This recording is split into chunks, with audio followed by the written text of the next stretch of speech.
Olá, pessoal! Dando continuidade à apresentação de um pequeno extrato histórico do cristianismo, incluindo alguns aspectos geográficos e também das manifestações mediúnicas de alguns santos ou doutores da Igreja. E esta é a parte 3. Após a partida de Jesus, os seus seguidores foram perseguidos, sendo que o primeiro mártir foi Estevão, Santo Estevão, no ano de 34 ou 35. Ele não era apóstolo. O primeiro apóstolo a partir por volta do ano 42 foi Tiago Maior, irmão de João. Aqui vemos a foto da capa do livro Paulo e Estevão de Emmanuel, psicografado por Chico Xavier em 1941. É um livro fantástico. Para quem gosta de história, então, é um livro fundamental. O livro traz revelações históricas nunca antes mencionadas e segue a ordem cronológica do livro bíblico Atos dos Apóstolos. Estevão, cujo nome antes de se tornar cristão era Gesiel, foi um grande médium. Além de prodígios que fazia publicamente, gozava do dom da sabedoria, de que Paulo fala em sua epístola aos Coríntios. E ainda era médium de transfiguração. No seu evangelho, Lucas diz positivamente que ele, Estevão, falava com o auxílio do Espírito, ou, para melhor dizer, que o Espírito falava por ele. Paulo, o nosso São Paulo, chamado o apóstolo dos gentios, nasceu judeu, era cidadão romano e seu nome era Saulo de Tarso, pois nasceu em Tarso, na região da Cilícia, hoje Turquia. Saulo perseguiu os cristãos, dentre eles Estevão, recém-citado aqui. No ano 36, Saulo recebeu a mensagem de Jesus quando se encontrava na entrada de Damasco, na Síria. Paulo foi levado para a cidade, para a casa de Ananias. Lá foi curado e conheceu a mensagem de Jesus, se convertendo ao cristianismo. Saulo de Tarso, o ex-rabino, iniciou suas pregações em Damasco mesmo. Já em 39 estava pregando em Jerusalém. Emmanuel conta no livro Caminho da Luz que Jesus chamou o espírito luminoso e energético de Paulo de Tarso ao exercício do seu ministério. Além de ser um grande pregador das mensagens de Jesus, Paulo realizou, ao lado dos seus companheiros, curas físicas. Ele usava também a imposição das mãos. E também realizou consolações ao longo dos caminhos por onde passaram. Devemos a Paulo a divulgação da mensagem de Jesus aos povos não judeus, os chamados gentios, lembrando que Jesus disse que seus discípulos viriam do Oriente e do Ocidente. Assim nasceu a ideia das viagens de Paulo e seus companheiros. Segundo São Lucas, em Atos dos Apóstolos, foi durante a primeira mensagem missionária que Saulo começou a usar o nome romano Paulo. Nesse slide aparece a foto do livro Vida e Atos dos Apóstolos, de Cair Barchutel, que foi escrito em 1932 e é uma das fontes desta apresentação. Agora vamos falar de outra figura ilustre, que foi Barnabé, São Barnabé. Nasceu em Chipre, era oleiro. Oleiro é o artesão responsável por fabricar e comercializar objetos feitos de cerâmica. O nome original dele era José, aquele que citamos que perdeu o sorteio para Matias como 12º apóstolo para substituir Judas Iscariotes. Também o chamavam de apóstolo, e vocês vão ver a missão de Barnabé ao lado de Paulo, na introdução de Paulo para o cristianismo. Ele era um grande médium, um homem muito digno, estimado, de autoridade e de elevadas qualidades de coração. Consta como listado entre os 70 discípulos de Jesus e foi auxiliar direto de Simão Pedro.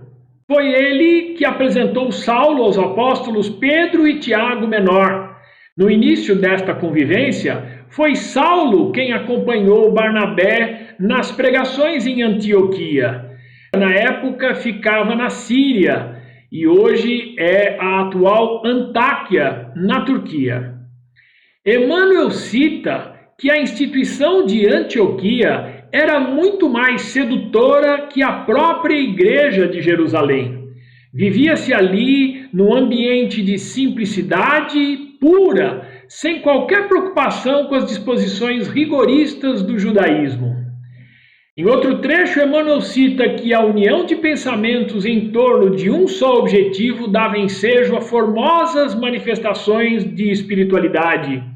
Em noites determinadas, havia fenômenos de vozes diretas.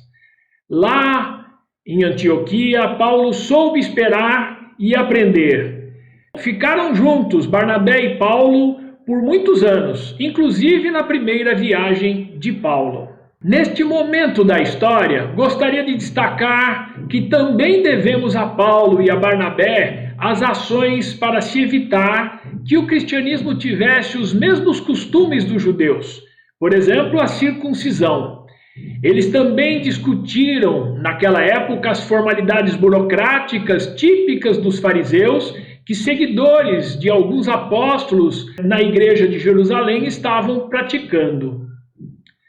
Após preciosa ajuda do discurso de Pedro, Paulo e Barnabé conseguiram que o conselho aprovasse que os gentios, ou seja, os chamados povos pagãos, ficassem isentos da necessidade de circuncisão. Para maiores detalhes, vejam o capítulo 5 do livro Paulo e Estevão.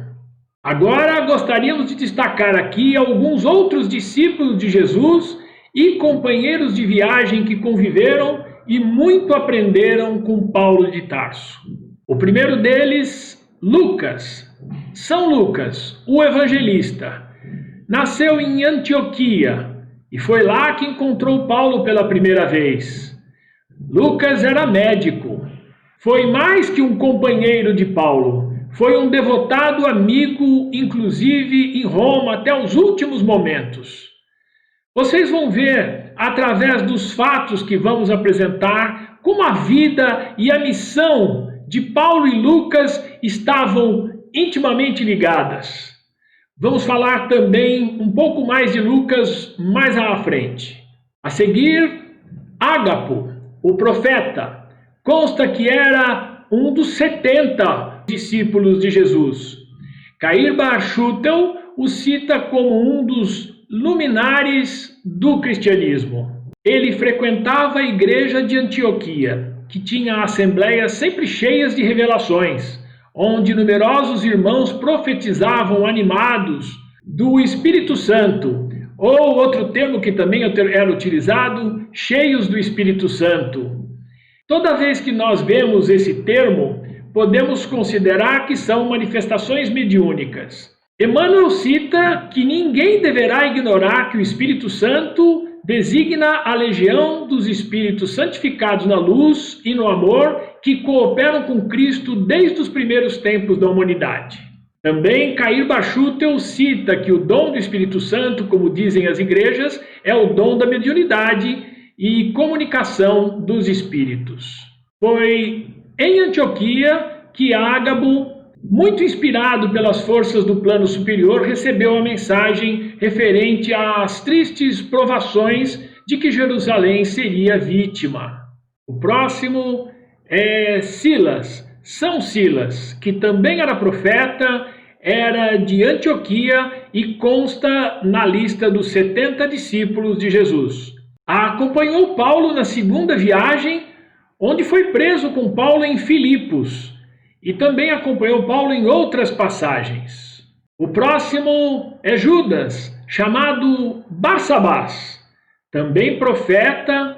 Observamos que temos 3 Judas nesta história do cristianismo. Timóteo, São Timóteo, discípulo da igreja de Listra, na Lacaônia.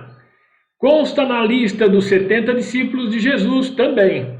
Companheiro de viagem de Paulo e de Lucas em várias localidades, inclusive na viagem a Roma. Cair Barchutel cita que se tornou uma das colunas do cristianismo. Paulo escreveu 2 cartas, 2 epístolas endereçadas a Timóteo. Erasto, São Erasto, que acompanhou Paulo na 3ª viagem, citado no capítulo 5, item 98 do Livro dos Médiuns de Allan Kardec.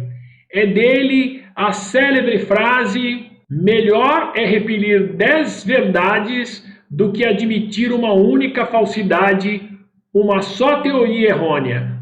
Na comunicação de O Evangelho segundo o Espiritismo, lê-se várias mensagens assinadas por Erasto. Tito, São Tito, chamado Justo, participou da reunião do conselho em Jerusalém e mostrou no seu discurso ter formosos dons de profecia. Era um jovem. Paulo escreveu 2 cartas endereçadas a Tito. Citamos agora o casal Priscila ou Prisca em algumas citações e seu marido Áquila. Santa Priscila e Santo Áquila já eram cristãos quando receberam Paulo em sua casa em Corinto. Eles eram recém-chegados da Itália, onde já tinham pregado em Roma. Mais tarde, temos uma passagem que conta que tiveram a oficina deles em Corinto totalmente desmantelada em represália e ainda foram presos naquela oportunidade. A seguir, Filipe, São Filipe, foi chamado de evangelista para se distinguir do outro Filipe, que foi apóstolo de Jesus, que nós já falamos anteriormente. Consta também como um dos 70 discípulos de Jesus. Era médium ouvinte e tinha 4 filhas que eram profetisas. O outro Filipe, o Filipe apóstolo, tinha 2 filhas. É muito comum informações trocadas entre esses 2 de mesmo nome, Filipe. Agora citamos Lídia, Santa Lídia, nascida em Filipos, na Macedônia, e Febe, Santa Febe, notável colaboradora de Corinto, levou a carta de Paulo a Roma, muito corajosa, levou lá a epístola aos romanos.